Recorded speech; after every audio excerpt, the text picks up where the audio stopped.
Welcome back, Phoenix Nation.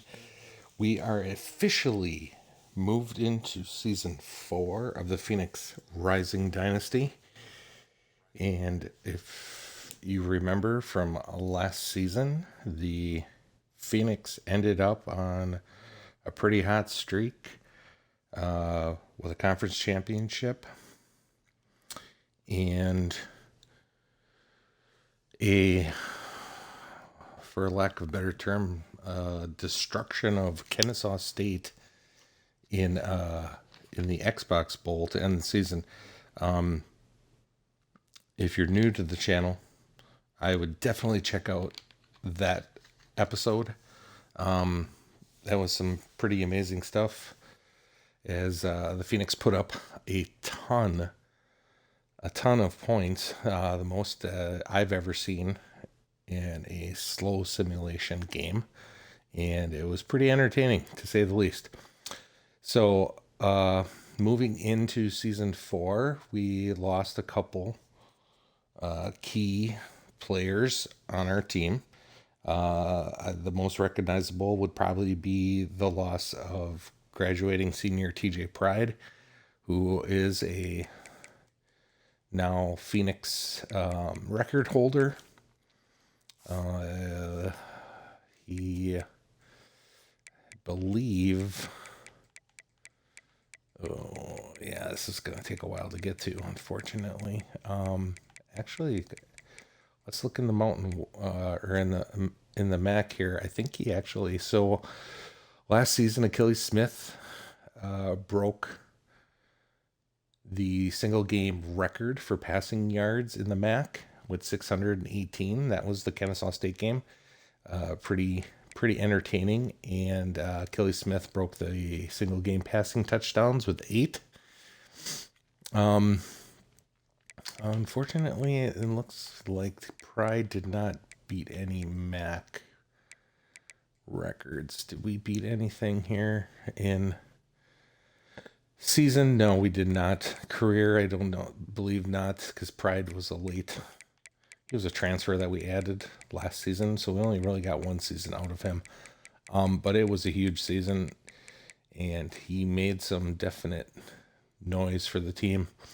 So as you can see, we took the Ball State replacement team here, so these are all Ball State's records. So we have not broken anything yet in the career per se.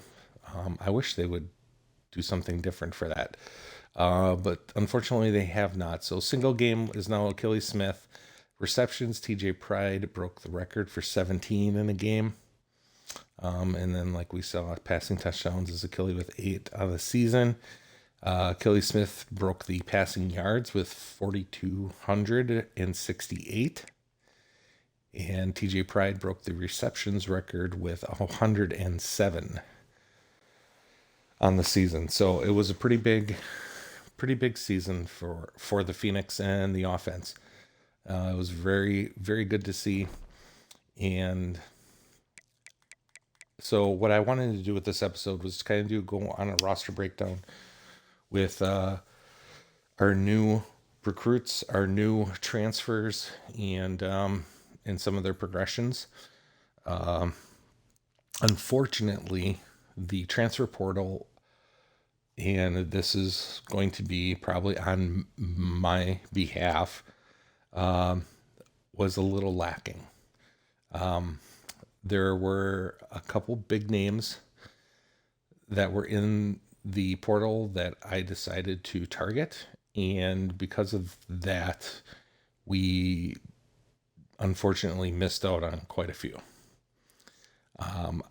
Took some chances, was trying to make a big leap this season, and I would say probably from an overall standpoint, pretty much struck out, except for one.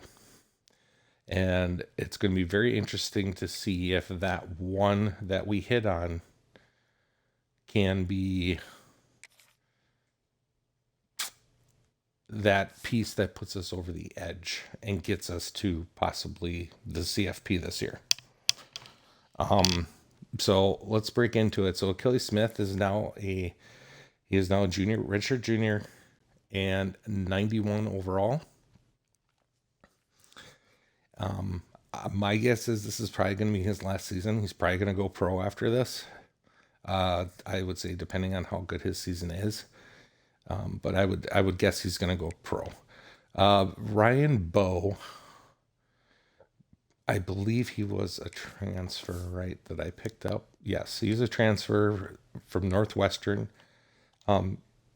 just to help with a little bit of added depth because Kelly Smith does like to get hurt and steps out for a little bit. But then we have a freshman that I'm hoping doesn't need to be used this year so that we can redshirt him, is Bryshawn Brown. If you've been paying attention or watching, yes, I went in and I changed some of the names of the freshmen that are coming in. So if the names don't line up, that's probably why you're not seeing who we might have recruited. So I like to, EA's got a terrible naming system in here, so I like to take some of these guys and change their names just because some of them just are ridiculous. Others I keep and I just go along with it, but others I try to do something. So Bryshawn Brown has some really good potential. Unfortunately, he's a normal dev trait, so I don't know how that's going to play out, but he's got 90 throw power, 69 awareness. His accuracy stats are not bad, 87, 82, 82. Definitely workable. But the normal dev trait, I don't know what that means for him, unfortunately. So we'll see. Hopefully he doesn't have to play. We can redshirt him and see how he develops. And then we got Kevin Hester, who was a local home state product that I just kind of added on. I didn't think too much of him, and his stats pretty much that. He's a pure runner, so he's 85 speed. But as you can see, Brown's got 88 speed as a dual threat, so with way better passing stats. And Hester's got low throw power, 84, terrible accuracy. But he is a star dev, so I'm not quite sure what that's going to mean for him. Hopefully maybe he can progress and we can get his accuracy stats up. But I really need a more balanced passing quarterback, and he's probably not it, so he might be on the short leash there, and I don't know. We'll just see. So that's how our quarterback room is stacking up for this season. Let's move on here. So halfback. So we pulled in Jalen Coleman in the portal. He's pretty much just going to be a rental here because we really haven't hit on a recruiting a running back, which is something I want to target heavily this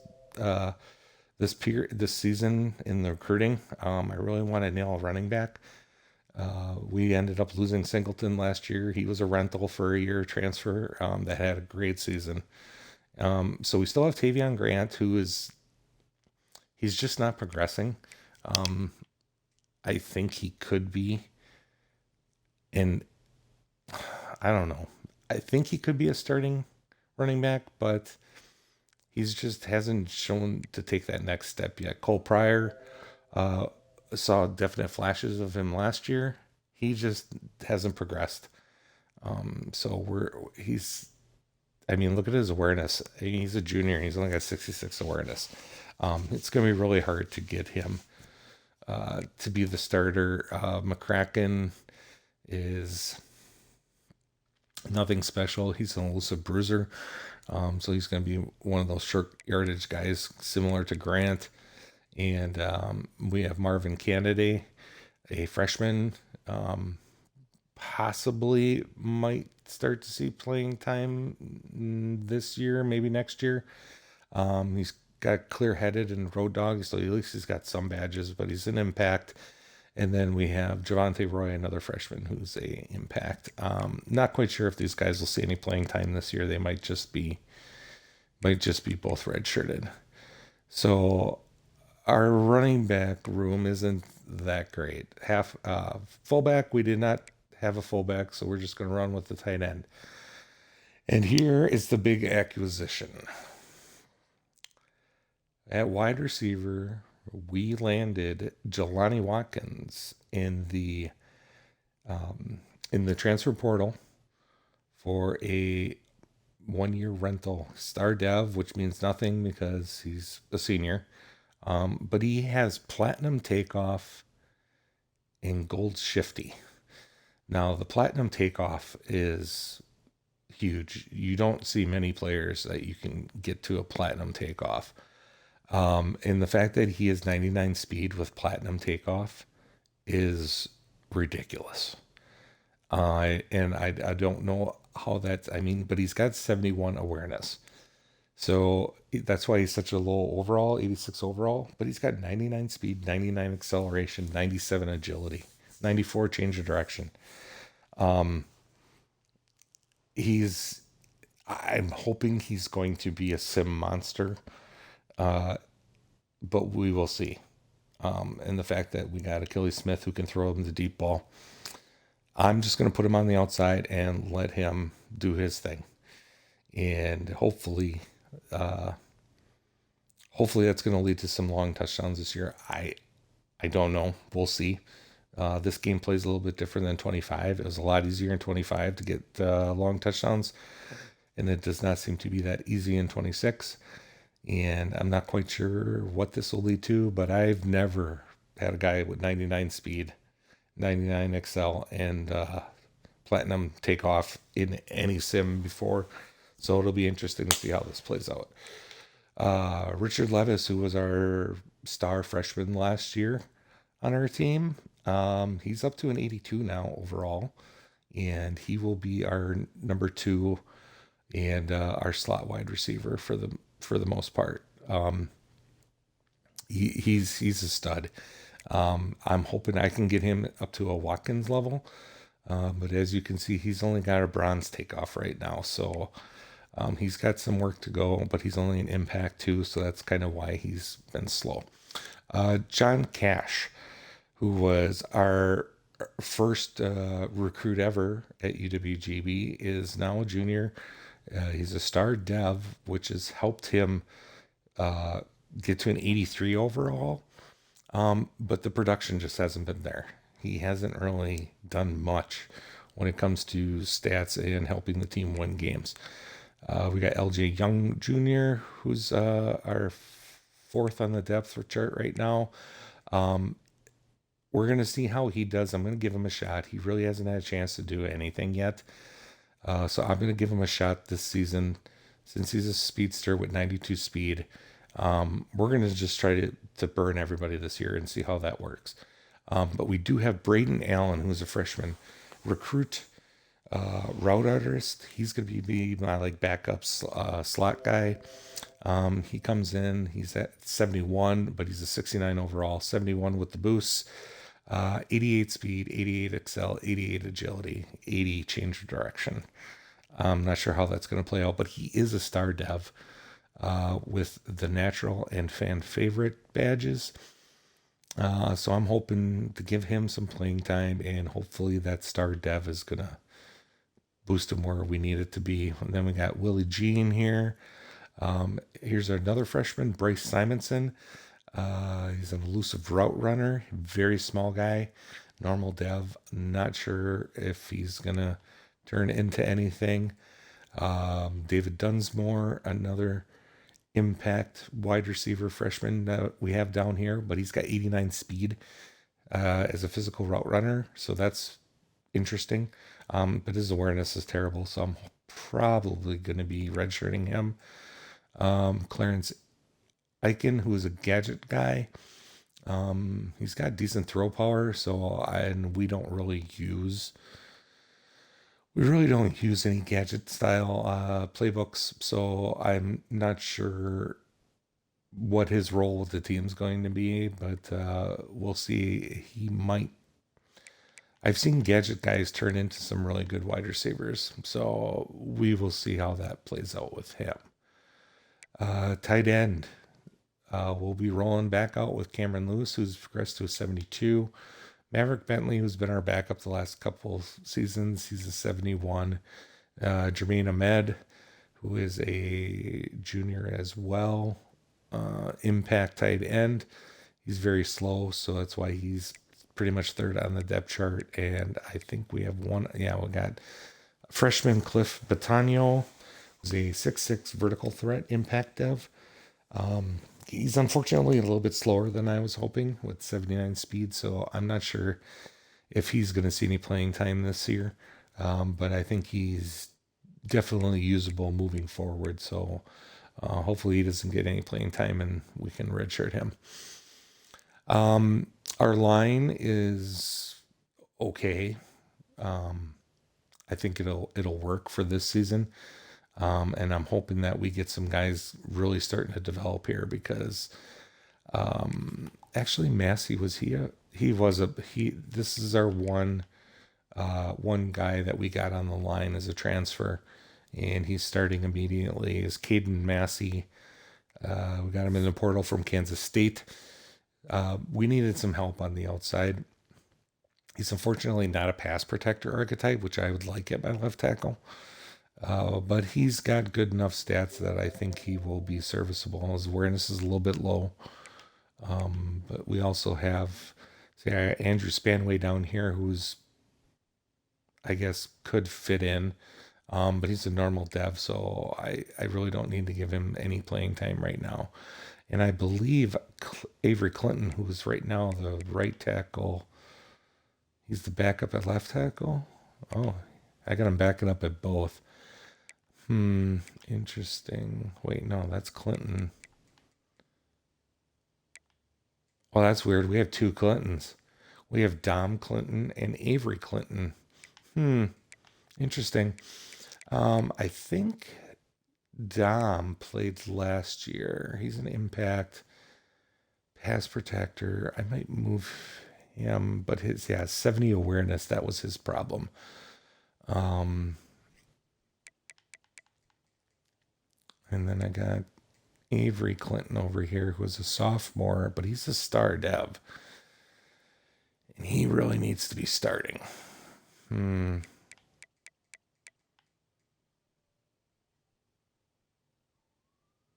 Justin Meadows.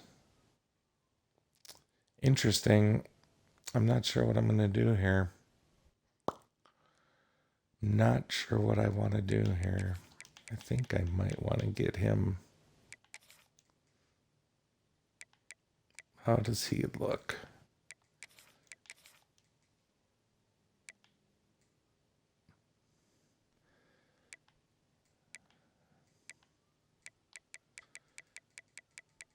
I might just move Meadows back. Did Meadows play last year? No, he's a transfer too. Interesting. I did not know that. Oh yeah, and there's the beautiful glitch, as you can see.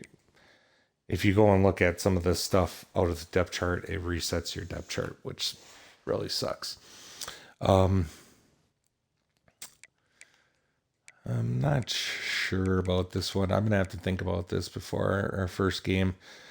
So at guard, we have Josh Janowski, who is a returning senior. He's got some nice badges there. He's got some decent stats, and he will definitely be. And then and backing him up, I have Jason Spears, who's our sophomore, who's going to be taking over for sure. He's a star dev. I'm actually might even try moving him to center this year, just because our centers suck. We do have Paul Clemens, but he's a freshman, so I'm really nervous to start him because he's got 93 speed or 93 strength, but he's got 66 awareness, and that makes me nervous. And I do have Spears in here backing him up right now, but I think I might actually move Spears to start. And Spears he's a star dev as well, so that'll help for him to move into the starting guard position. So I think I'm going to go that route. I don't feel comfortable starting a freshman at center. I mean, don't get me wrong, he's good, but he's not there yet. Jermaine Coleman, who's the one kind of out of place guy. I've actually thought about moving him to center as well. And, but because I just don't like putting him at center because he's got a roller coaster. And roller coaster always makes me a little bit nervous. And then we got him packed up with Greg Rumer, who I wouldn't mind sliding. I would have no issue sliding in here. He's a senior, but he's just got no badges, which kind of sucks. So that's the extent of the offense. So on defense, Ben Foss will be starting this season as a power rusher on the left edge. I believe he did enough last season, I believe, to get in here and get the start. I tried splitting time with Harris and Frazier on the edges, and I just don't think it worked the way we wanted it to.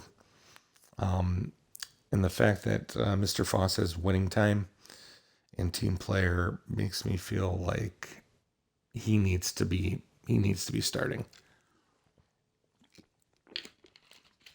And also the fact that he's a sophomore and he's at an 80 overall already. I think he just needs to be playing. And we're going to be splitting a little bit of time with our new freshman. Here's our 4-star. The one we unfortunately did not hit on. He's a 4-star, but he's normal dev trait. But he's going to get some playing time. And that's Andrew Foster at the left edge. He's got Gold Road Dog. So if any game I might throw him in, it's going to be maybe a game on the road just to see what he can do.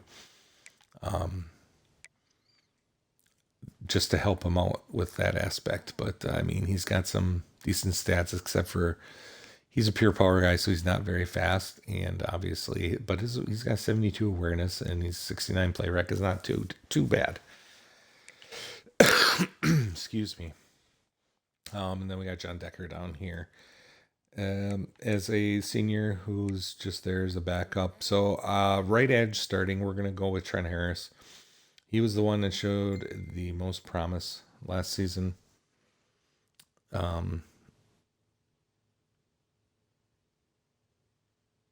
He showed the most promise last season from a pass rushing standpoint. And I believe he jumped to a star dev. I think he was impact previous. And he's now a star dev. So he's got, that 89 speed really helps, and he's got 91 acceleration. So I'm hoping he can take the next big jump. The odd man out is Devon Frazier. He just did not do much last year. And his progression was terrible. So he's going to be our backup, and that's just going to be that. And then we have Amani Bacon here as a backup, a young guy who might see, some garbage time or whatever. And that's pretty much it on our edges. It's not very flashy. Then our anchor in the middle is Kevin Wynn, senior. As you can see, he's got grip breaker, he's got gold pocket disruptor, gold workhouse, inside disruptor. He's got some nice badges. 87 overall. He's slow. That's the only problem with him. But he's got great strength awareness and play rec and power moves. So I'm hoping he can be a disruptor in the middle this year. We'll see if he can hold it down in there. And then we have Caleb Anderson, who is a freshman redshirt with star dev. He's got pocket disruptor too, and I'm hoping that he's taken that next step. He progressed pretty nice over the season here, and so he's going to be getting a bunch of playing time this year. So we'll see what he does. And then backing him up, we got Kislak, and then we have Adrian Wall and DJ Dean, who really, I like the guy, and he seems to make plays, but his overall is just brutal. And he's got very low strength for a D tackle, especially for a gap specialist. So I'm not quite sure what's up with that, but that's pretty much the extent of our line. Our linebackers, we are stacked. This is where we have some really good players here, and I got to figure out how we're going to use him. George Conrad, who was a true freshman last year, played a bunch for us. Um, he, yeah, he's impact dev. He's up to an 81 overall right now. Great acceleration. He's got good awareness, good play rec, good tackle. But we signed a 4-star Sam linebacker as well, Mr. Antoine Denbo, who's a 74 overall, but he's normal dev. I was hoping that he's faster than Conrad. So obviously Conrad's gonna play on running downs and short yardage stuff, and um, Denbo is gonna be our passing downs guy. Um, I'm gonna try to utilize them that way and see how that works out. Not quite sure why Mr. Rashid is in here. This, I'll just leave that for now. So at Mike, we got Alton LeBourne, who was our huge freshman award winner last year at playing middle linebacker. Great season. He progressed okay. I was hoping to get a little bit more out of him, but that impact dev trait really does not help too much. But his awareness, I mainly boosted his awareness. His awareness was not good. So I tried to get his awareness up. And unfortunately, because of that, he wasn't really able to upgrade many other things. So he's at 77 overall. But we also have Moses Ring, who's a sophomore, who I got to get on the field somehow. He's a lurker. He's got 89 speed, 88 excel. The only problem is he's got low awareness and play rec, which makes him a little bit of a liability. And he's normal dev, which kind of hurts. And then we got Deontay Brown, who I'd love to get in here, who's got instinct. He's got decent speed, and I think he's going to be one of our one of our sub linebackers, probably playing with LeBourne. Actually, maybe Moses and Deontay Brown will both play in the sub linebacker package, and LeBourne, I don't know. I have to look at his pass. I really like him. I want to kind of keep him on the field, but at the same time, I think that he was one of the issues we had in the passing defense last season. And then here's our big guy, 4-star recruit, Noah Crawford, elite dev linebacker. I am going to make sure he gets playing time. With the elite dev, I mean, I'm tempted to sit him because he's got a Coach Prestige deal breaker. I don't see that going down, so he should be fine from a deal breaker standpoint. But you just never know. Um, I I would love to sit him and redshirt him and get an extra year for him, but I just don't know if that's going to be possible or not. So we're going to play him at the beginning, see if he makes an impact. If he makes an impact, he's going to play. If he doesn't, then we'll reassess that as the season goes. I got Moses Ring in here right now, just because I love having lurkers on my will position, and I want to get him on the field with the 89 speed. But we also have another freshman, Greg Lewis, who's a signal caller, that I'm very intrigued by because he's got 87 speed, 89 excel, as a freshman. Obviously, awareness and play rec is pretty crappy though right now, but he's also got 83 tackle. Um, he would be, for me, he would be a great. I'm almost thinking about switching Moses and Lewis. I'll move Moses to the lurker spot here, and he'll get the playing time with Crawford, and Lewis might move to middle linebacker in our standard defensive sets. Cornerback is the one position that we majorly struck out on in portal.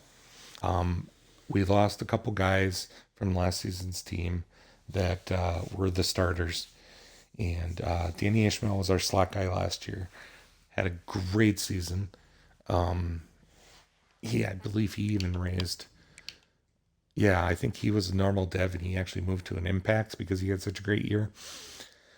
But unfortunately, I could not find any pieces to get to sign, and he is our number one corner now at a 78 overall, 87 speed. And our cornerback room is hurting bad, and I have a really bad feeling about how this is going to play out this year. I'm hoping these guys can all step up, but our DB room is not good. And as you can see, we have a lot of young guys. So I got CJ Swain here, but he's also a bump and run. So right now, my two starting quarterbacks are both bump and run corners, which I do not like. I would prefer field or boundary on my two cornerbacks on the outside. I love using bump and runs if I'm playing slots. But long term, we'll see how it plays out. It's mainly because bump and runs are usually a little bit slower. Um, they got really good change of direction, so I hope that helps them. But from like a look at their awarenesses and the play recs, I don't have anybody over 80, which is going to be an issue. Tavon Barrow, here's my field guy. I would probably prefer to have this guy, but he's 84 speed.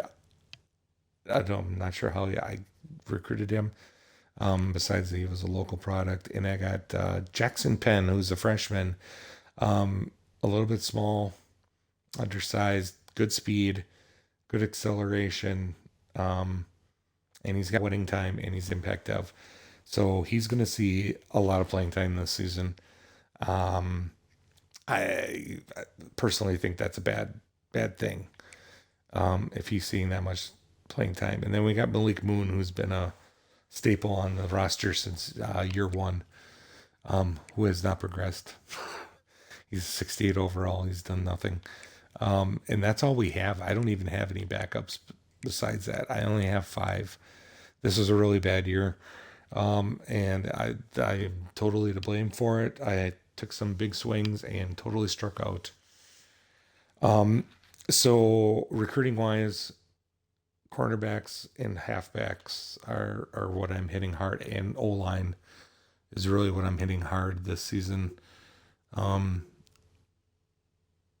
And D tackle, right? Because linebackers, I think we're set at for a while. But our DBs are going to be a trouble. Free safety. I'm pulling CJ Miles in. CJ Miles was our backup last year. He's capped out. He's a good player, and he makes some plays, and I just want to get him on the field. I'm not sure how this is going to work out, and it's mainly because at the free safety position, um, our top guy right now would be Marquise Keys, who's a straight up freshman, 75 overall, but he's normal def. So he's going to barely progress at all. And he is a box specialist at free safety, which I do not like to play there. Mainly because, as you can see, his zone coverage is only a 72, and it's going to be really hard for that to progress being a box. His play rec is a 79, though, but I don't know, his change of direction's only an 81. He has the same speed. I don't know. He's going to get playing time no matter what. Um, but I mean, he's a tackler. That's what he's there for. And I usually don't like. I like my free safeties to be ball hawks. And CJ Miles fits that mold better than Mr. Keys does. So I'm gonna run with Miles starting. Um, for now, Keys backing him up, and Keys is gonna get playing time no matter what. Mr. Baggio here is a hybrid. Um, 6'2". What's his zone? His man coverage is really good. He might be he's at 75 zone. That's not bad. Play rec 78. Heck, he should probably be playing in front of Keys, to be honest with you. 88 speed, that's not bad. 82 excel, that sucks. What's his catch? I bet his catch is brutal, isn't it? 67. Could be better. His tackle's not very good either. Pursuit's terrible.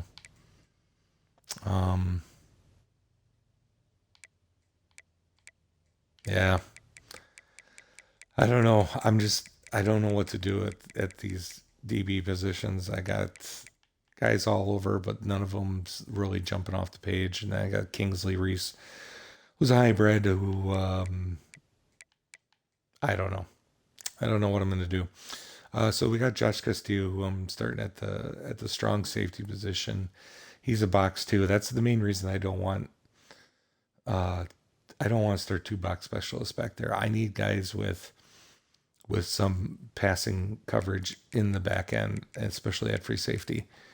Even though Castillo does have an 85 zone, which I find interesting, 94, but he's 87 speed, 80 acceleration, 80 agility, change of direction 76. That's terrible for a DB.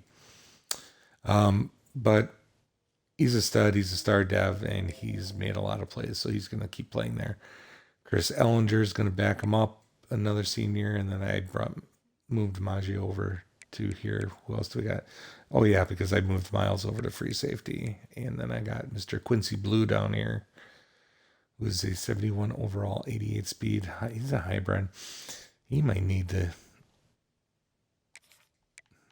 I think I'm going to move him back in here. Yeah. So this is what's going to hurt us this year, if anything. I think it's going to be our secondary is going to be our downfall on defense. We'll see. Maybe I'm wrong, but it is what it is, and that's where it's at. But so we really need to concentrate on that in the recruiting this year. Mr. Mike Everett, our award winner kicker, is now up to an 83 overall, 93 kick power, 97 kick accuracy. I will take that. And Colin Gradkowski is still our punter, sophomore punter, who's at an 84 overall, 95 kick power, 90 kick accuracy.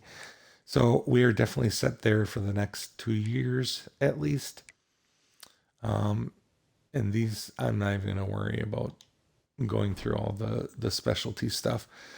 So that is our team that we're going to be running with going into season 4. So let's take a look at the schedule. So season 4, we are going to be starting off in week 1 here against Northern Illinois is back on the schedule. That's our one rivalry, true in-game rivalry game. And Northern Illinois will be coming to Green Bay to satisfy that agreement, as we went there in season 1, and we actually haven't played the last 2 seasons, so wanted to get them back on the schedule. Week 2 will be FCS. This might be our last season we play an FCS team, just because I think we've gotten to the point where I think we've proven ourselves, so it might be more beneficial to get another FBS game in here and not worry about playing this, even though it is an easy win. And then in week 3 is going to be our first test of the season, as we will be going on the road to currently number 23, Indiana.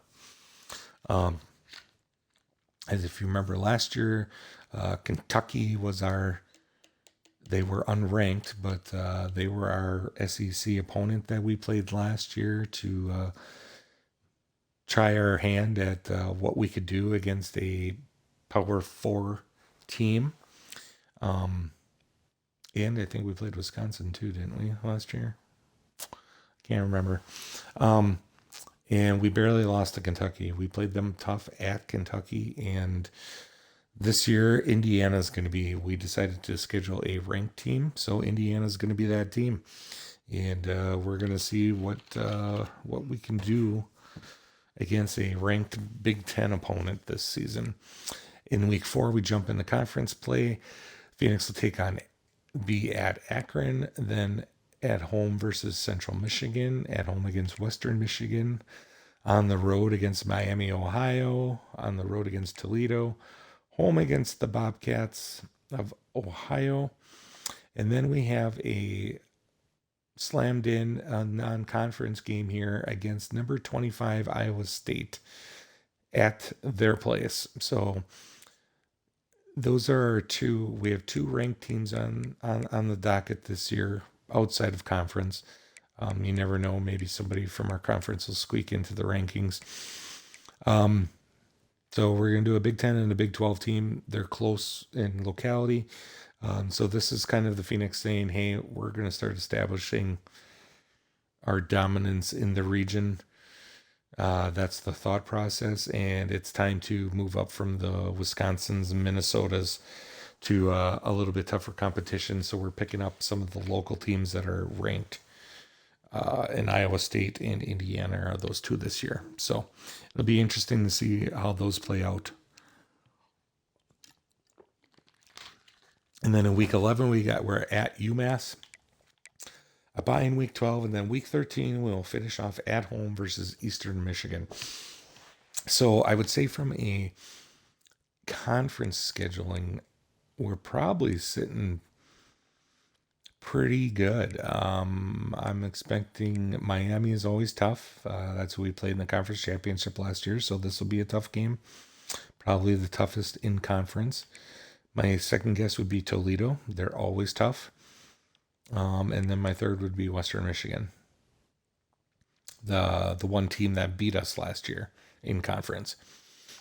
So, yeah, we're going to have a stretch here. These 3 games right in a row are going to be probably make or break our season in the conference.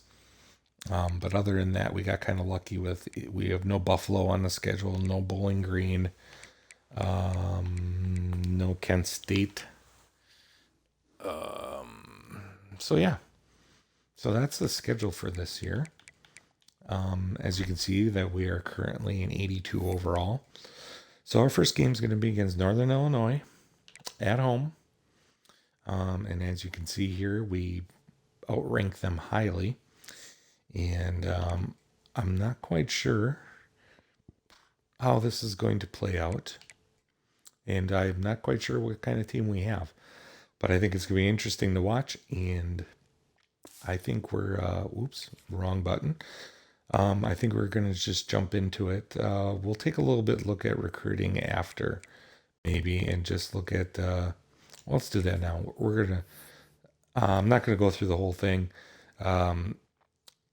So, of course, as usual, I find gems and I go and put points on them because that's the way I am. So, and I didn't find really any gems in where I wanted. Sidney Chisholm here is our cornerback. He's a Wisconsin product. He's a gem. And he's a gem and he's a hometown product. So we have to go after him, right? Unfortunately, he's a bump and run archetype, which we have a ton of those right now. So that's the sad part here. Jamal Joy, who's a guy I probably would not typically pursue since he's a gritty possession tight end. I'm not a big fan of gritty possession tight ends. They usually don't develop very well. But he's a gem. He's a 3-star, and he was interested in us number 1, so he got lucky. Frank Orr, who is our 4-star, well, he's also a 4-star tight end. That makes a lot of difference too. Frank Orr is a 4-star route artist, wide receiver, who we were on the board for. So we're going to try, as you can see, Mississippi State's going after him. We're not going to beat Mississippi State. That's in their backyard. And he's at gold. They got gold tier. So we're gonna see. We're gonna see how it plays out. I don't have much faith in this. That's why I put him up at number one. Brad McKinnon, center. We're going after D'Angelo Francis, a right edge. Desmond Briggs is a 4-star. Uh, I think I figured it out actually last season. The reason we've been having a lot of success at linebacker, so that's why it's been really easy to recruit linebackers. A lot of these good linebackers actually want to come and play for us, and that's because of our system. Jamal Bradley is an elusive bruiser halfback. I'm hoping he's a 4-star. He's not the fastest, but he's got 91 Excel as a elusive bruiser. So I'm hoping that is going to be good enough. He's a 4-star, so and I knew we could easily get him high on the list. So that's what we're going with. And then I got a strong safety and a free safety on here that we need to get in. Other than that, of course, I'm striking out miserably on cornerback and halfback, to be honest with you. So we do have one. We had one insta commit is Denario Daly, a left tackle, in state project, who signed right away. But other than that, yeah, we've been just striking out on so many. Mr. Wiley is a 4-star pocket passer. I gave him a scholarship and threw some hours in there. It doesn't look like anybody's going after him. So I'm hoping that maybe we can sneak one in there. But other than that, yeah, we've been struggling at positions of need, unfortunately, and it's been frustrating, to say the least. So that's where we're at. I was thinking about breaking this up because we've been 50 minutes in.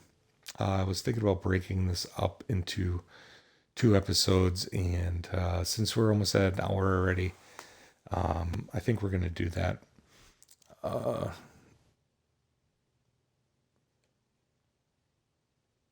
Yeah, yeah, I think we're definitely going to do that. Um, so thanks for watching. This will go up as a separate post on my YouTube channel as just a team roster breakdown kickoff special kind of for season 4. It should be very interesting. I'm expecting some big things, but at the same time, I wouldn't be shocked if our defense doesn't pull through for us. And so what we're going to do is I will be streaming tomorrow night, and we will start with week 1 here in our game versus Northern Illinois. And the Phoenix will be back at it, and hopefully we will be on our road to a college football playoff berth this season. And we can take that next step from where we were last year and figure out a way to replace Achilles Smith if we have to, if he leaves in the portal, or not in the portal, if he leaves for the draft, which I'm kind of expecting. Usually anytime some of these guys get to 90s, they usually bolt that next season. So in the same sense, that'd be great because it helps us with pro potential. Unfortunately, I wish we could get Wynn and Watkins up there so they could get drafted too, because then we could really add on to our pro potential recruiting stuff. But yeah, it'll be interesting. We have some good players in here that I think eventually, he's a punter, so that really doesn't mean much. But Levis, I think, can make it to a 90 overall, I would hope. Conrad, he's 81 right now, sophomore. He might be able to. Foss might be able to make it there. And then we got... So our highest rated freshman is Bryshon Brown, who, if you didn't notice, I think he was an athlete dual threat because he depending how the wide receivers do, he might actually get a little playing time at wide receiver because his stats are pretty good for wide receiver. You never know. So yeah, so there we go. We're that. We'll be back. We'll be back tomorrow night for sure to start actual gameplay for season 4, and I promise I'm going to try to be more religious in getting these games in and getting them posted on the YouTube channel. It's been a while again, but it's springtime is busy time, and been trying to get a lot of other stuff done. So unfortunately, haven't had as much time to do this thing. And but moving forward, I'm gonna try a lot harder because I really want to get this season or this dynasty progressed. I mean, when I first started doing it, I was hoping to get to at least a year 5, and we're almost there. And at this point, I'd love to see it get to year 10, and just see what this team could actually be. We've been slowly progressing, but it's been a fun time watching this program grow so far. So thanks for watching. Remember to check out the YouTube channel, leave a like and subscribe. That would be great. And any comments if you want to see anything else. You can check out my other Coach Dynasty as well, which is just broadcast sims of my head coach Andre Johnson path. He's now the head coach at Vanderbilt. Started out at NIU for 2 years, and now he's over at Vanderbilt. So you can check that out on my channel as well. Other than that, that's it. Thank you for watching, and we'll see you guys tomorrow. Thanks.